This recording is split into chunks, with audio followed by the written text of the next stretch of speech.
नमस्कार. आज श्री मधुकर गंगाराम रसाळ म्हणजेच तुम्हा सर्वांचे लाडके आप्पा व आमच्या पिढीचे लाडके बाबा यांचे 75व्या वाढदिवसानिमित्त त्यांना शुभेच्छा द्यायला जमलेले सर्व पै पाहुण्यांचे व मित्रमंडळींचे मनपूर्वक स्वागत. 19 जून 1949 रोजी बाबांचा जन्म झाला. त्यावेळची कौटुंबिक परिस्थिती फारच बेताची होती. तेव्हाच्या काळात शिक्षणाचे महत्त्व तळागाळापर्यंत पोहोचलेले नव्हते आणि शिक्षणासाठी बरीच पायपीटही करावी लागेल. अशा परिस्थितीत बाबा व त्यांची भावंडे यांनी ऊन, वारा, पाऊस यांचा विचार न करता कधी चिखल तुडवीत, कधी उन्हाचे चटके खात, तर कधी अनवाणी पायांनी मैलांचे अंतर कापून आपली शिक्षणं पूर्ण केली. बाबांना शिक्षणाची विशेष आवड होती. त्यांचे प्राथमिक व माध्यमिक शिक्षण बोरखळ तसेच वडूद येथे झाले, तर महाविद्यालयीन शिक्षण त्यांनी सातारा व कोल्हापूर येथून पूर्ण केले. 1972 साली त्यांनी B.Com ही पदवी घेतली. त्या काळी पदवी घेणारे फारच कमी होते. त्यामुळे या शिक्षणाच्या जोरावर बाबांना त्यावेळी कोणतीही शासकीय नोकरी अगदी सहजतेने मिळाली असती आणि उच्च पदावरून निवृत्ती घेऊन आज ते पेन्शनचे जीवन जगले असते. पण त्यांनी तसे केले नाही. बाबांचे वडील बंधू कैलासवासी प्रभाकर गंगाराम रसाळ म्हणजे सर्वांचे लाडके आप्पा त्या काळी टाईपरायटर मेकॅनिक म्हणून शासकीय नोकरीत होते. प्रत्येक शासकीय कार्यालयात टाईपरायटरला अनन्यसाधारण असे महत्त्व तेव्हा होते. त्यामुळे आबांना सतत विविध शासकीय कार्यालयाच्या दौऱ्यावर जावे लागले. टाईपरायटरचे असलेले स्थान व टायपिंग कलेचं महत्त्व बाबांनी तेव्हा ओळखले आणि शासकीय आरामदायी नोकरीचा मार्ग सोडून त्यांनी टायपिंगच्या क्षेत्रात स्वतःला वाहून घेतले.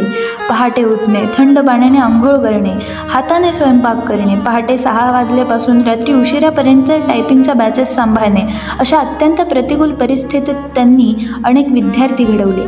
साताऱ्याबरोबरच वईमध्ये देखील टायपिंगचा क्लास सुरू केला. टायपिंग क्लासबरोबर मुलांच्या शिक्षणाकडे आपले लक्ष असावे म्हणून मोठी मुलगी वैशाली व दोन्ही मुले महेंद्र व मयूर यांना घेऊन बाबा भाड्याच्या एका खोलीत राहू लागले. मोठी मुलगी ही त्यावेळी इयत्ता 6वीमध्ये शिकत होती. तिच्यापेक्षा लहान असलेले महेंद्र व मयूर यांची शिक्षणाची, जेवणखाण्याची सर्व जबाबदारी सांभाळून प्रतिकूल परिस्थितीचा सामना करत तेथेही टायपिंगचे ज्ञानदानाचे काम अविरतपणे बाबांनी चालू ठेवले. असे म्हणतात, परिस्थितीतून माणूस घडतो, त्याचप्रमाणे बाबांचे व त्यांच्या मुलांचे जीवन घडले. त्यांच्याबरोबर बँक अथवा कोणत्याही शासकीय कार्यालयात गेल्यास अनेक ठिकाणी त्यांचे विद्यार्थी शासकीय सेवा बजावताना दिसतात. ते आदराने आप्पांची म्हणजेच बाबांची विचारपूस करतात आणि अभिमानाने केवळ टायपिंगच्या जोरावर नोकरी कशी मिळाली ते सांगतात. हे सारे ऐकताना बाबांनी टायपिंग शिकविण्याचा घेतलेला निर्णय किती अभिमानास्पद आहे याची पुन्हा पुन्हा जाणीव होते. बाबांनी टायपिंग शिकवण्याचा निर्णय घेतल्यामुळे घरातील प्रत्येकजण टायपिंगपासून लांब राहील तर नवलच. घरातील प्रत्येक लहानग्याने पहिले खेळणे टाईपरायटर म्हटले तरी चालेल.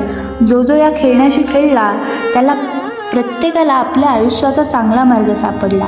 त्यामुळे टायपिंग म्हटलं की रसाळ आणि रसाळ म्हटलं की टायपिंग असं सूत्रच तयार झाले होते.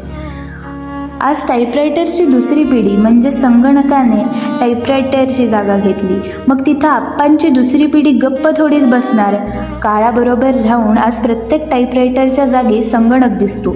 तसे रसाळ कुटुंबियातील प्रत्येक लहानग्याने खेळणे आता कॉम्प्युटर बनले आहे. इतरांच्या बाबतीत बोलायचे झाले तर आपल्याला त्यातलं पूर्ण ज्ञान नाही. किमती वस्तू आहे, बिघाड झाला तर यांसारख्या प्रश्नांमुळे स्वतः संगणक अत्यल्प हाताळतात आणि मुलांनाही तशी भीती घालतात. मात्र रसाळ कुटुंबियातील कोणा लहानग्याला असं बंधन अजिबात नसते. उलट काहीतरी नवीन शिक, तू काय झालं तर ते पाहू आपण, असा आत्मविश्वास पाठीशी असतो. त्यामुळे आमच्या कुटुंबातील सर्वात लहान असणारा सर्वज्ञ हा देखील कोणत्याही दडपणाशिवाय संगणक सहज हाताळू शकतो. त्याचा प्रत्यय आम्हाला आमच्या शाळेत देखील येतो. तेव्हा आमचे मित्र आमचं कौतुक करतात. ते ऐकायला देखील खूप छान वाटते. टायपिंगच्या कलेमुळे बाबांच्या मुलांना त्यांच्या क्षेत्रात अगदी ओळख निर्माण झाली.